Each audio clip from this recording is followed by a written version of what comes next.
पाप का नाश, मानो चिणगी आग की पड़ी पुराने घास।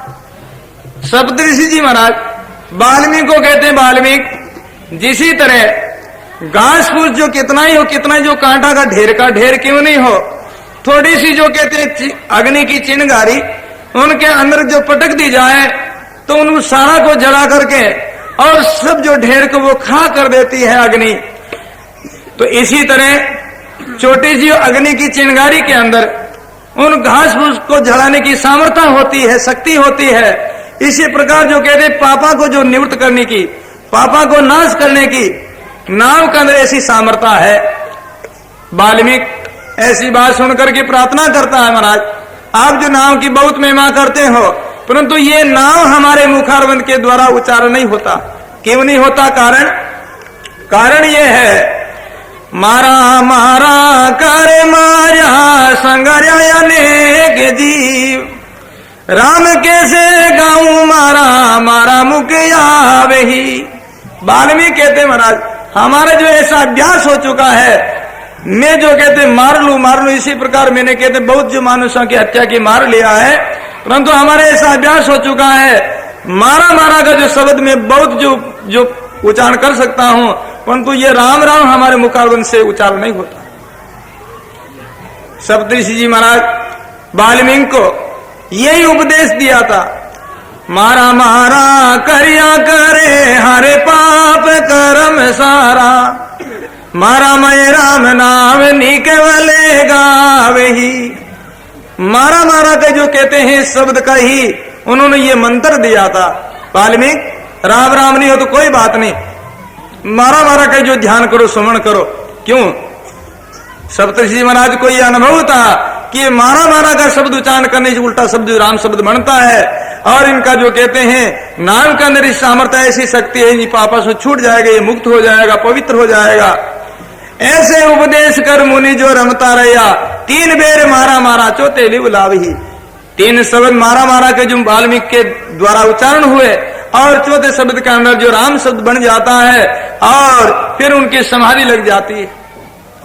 12 वर्ष ढूंढो राम रंकार रट्यो, कट्या कर्म सारा पापी मुनि पद पावी। 12 24 साल तक एक जगह बैठ कर उन्होंने नाम का ध्यान किया, स्मरण किया, और इतनी साल के बाद में जब सप्तऋषि जी महाराज उन्हीं जो जंगल के वापस पधारते हैं, और बात जो याद आती है, एक समय एक जीव को मैं उपदेश किया था, उनका क्या ढंग क्या हाल है, ऐसा विचार करके वो उस भूमि के अंदर आते हैं, तो वाल्मीकि के शरीर के ऊपर मिट्टी छाई जाती है, और उन जो मिट्टी के ढेला के अंदर से नाम की जो ध्वनि जो सुनाई देती है, सप्तऋषि जी महाराज विचार करते हैं कि जो ढेला के अंदर से ये ध्वनि कैसे आती है। देखते हैं तो अंदर जो मनुष्य बैठा है, और सप्तऋषि महाराज विचार करते हैं वही जो है जिसको मैं उपदेश दिया था। उदय को बीबलो सिजत भयो बपे सारो, वे मुनि आई जल छिड़के जगा वही। सप्तऋषि जी महाराज अपने जो कमंडल के अंदर जल था, जल को छिड़का करके, रेत को दूर करके, और महाराज वाल्मीकि को बाहर निकालते हैं। वाल्मीकि का जीवन दे करके सप्तऋषि जी महाराज बहुत जो प्रसन्न होते हैं, प्रसन्न होकर के और कहते वाल्मीकि मैं तुम्हारे ऊपर जो बहुत जो प्रसन्न हूं, और तुम हमारे से कुछ वरदान मांगो, मैं तेरे को आशीर्वाद देता हूं। वाल्मीकि हाथ जोड़ के प्रार्थना करते, महाराज आप मेरे को आशीर्वाद दिलाओ, वरदान दिलाओ, तो पहले आप मेरे को वचन दिलाओ, और फिर बाद में आपसे जो वरदान मांगता हूं। महाराज सप्तऋषि जी उनको वचन देते हैं, जो तुम्हारी इच्छा हो वही तुम मांग लो। मांग मांग भरे कोई तुम्हारी जो इच्छा होई, वाल्मीकि बोला राम नाम भरे पावही। वाल्मीकि महाराज सप्तऋषि से वरदान मांगते हैं कि महाराज ऐसी कृपा करो मेरे ऊपर, आप ऐसा मेरे को वरदान दे रहा हो, ये राम मंत्र जो है हमारे हृदय से कभी वियोग नहीं होना चाहिए। देखो सज्जनों, वाल्मीकि संत बन गए, महापुरुष बन गए, ये प्रभाव, ये कहते हैं महिमा सत्संग की ही महिमा है। जब उनको महाराज सप्तऋषि जी के जो कहते हैं मिलन हुआ और उनका सत्संग मिला, तभी जो कहते हैं उनका जीवन बदला है। इसलिए महापुरुष फरमाते हैं, संत समागम करिए भाई, जान अजान छुए पारस को लोहा पलट कंचन हो जाए। नाना विधि बनराई के वहावे, भिन भिन करके नाव धरावे, जो कोई पास लगे चंदन की चंदन होत बार नहीं लाई। जिनका यह दृष्टान दिया है कि जो चंदन के जो पास में जितना जो वृक्ष उत्पन्न होता है उनके अंदर ही चंदन की सुगंधी फैल जाती है, उनको लोग चंदन कहते हैं। फिर जो दृष्टान देते हैं सत्संग कैसा है, नौका रूप जान सत्संगा, जामे सब कोई बेसो आई। सत्संग एक नौका के जहाज के समान है। जहाज के अंदर पापी, धर्मात्मा, स्त्री पुरुष, ब्राह्मण, शूद्र, साधु, गृहस्थी, कोई बैठ करके नौका जो अंदर बैठ करके समुद्र से पार हो सकता है। इसी तरह हमारे भव सिंधु ये संसार सागर से जो पार जो करने के लिए सत्संग एक नौका जहाज है। पापी पुनी पार गत करही, लोहा पाकान जहाज संग तिरही। पापी हो चाहे धर्मात्मा हो, ये सत्संग रूपी नौका के अंदर बैठ करके प्राणी पार हो सकता है। इसलिए महापुरुष फरमाते हैं, नौका रूप जान सत्संगा, जामे सब कोई बेसो आई, और उपाय नहीं तिरने की सुंदर काढ़ी है राम दवाई। सुंदर साहब फरमाते हैं, ये राम जी की सौगन खा करके कहता हूं कि जो संसार सिंधु से पार होने के लिए सत्संग के जो बिगर दूसरा कोई उपाय है ही नहीं। जिसी तरह जिन सदस्य को, जिन प्राणी को जो भूख जो लग जाती है, अगर जो अब भूख से वो छूटना चाहता है, तिरुपति जो प्राप्ति करनी चाहता है, उनको कुछ आहार करना पड़ेगा, भोजन प्रसाद जो जीवना पड़ेगा, तभी उन जो खुदा की भूख की निवृत्ति हो सकती है। जिसको प्यास जो लग जाती है, उन प्यास की जो निवृत्ति के लिए, प्यास को छूटने के लिए जलपान करना पड़ेगा, जलपान की आवश्यकता रहती है।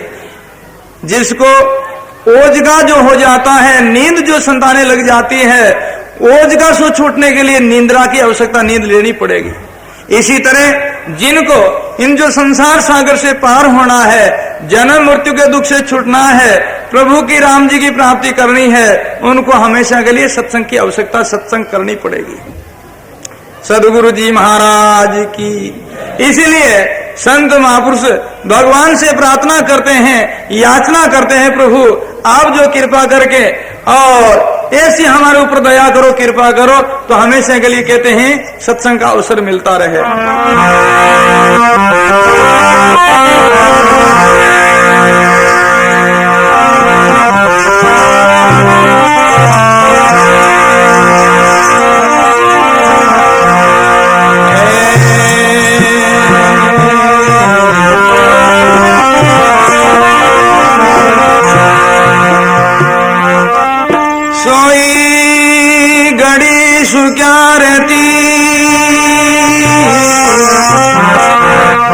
साधु संगत में जाए,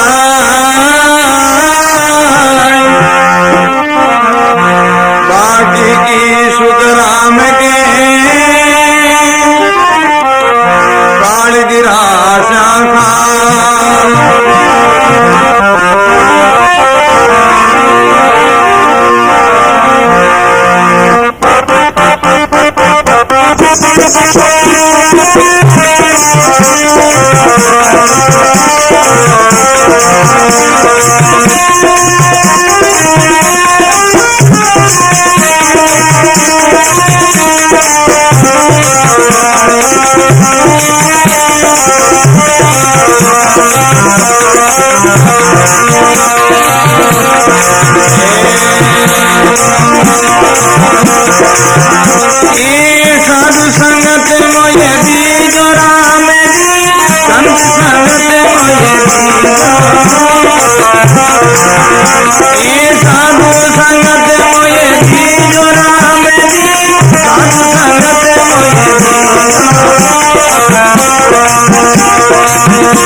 गावे मोये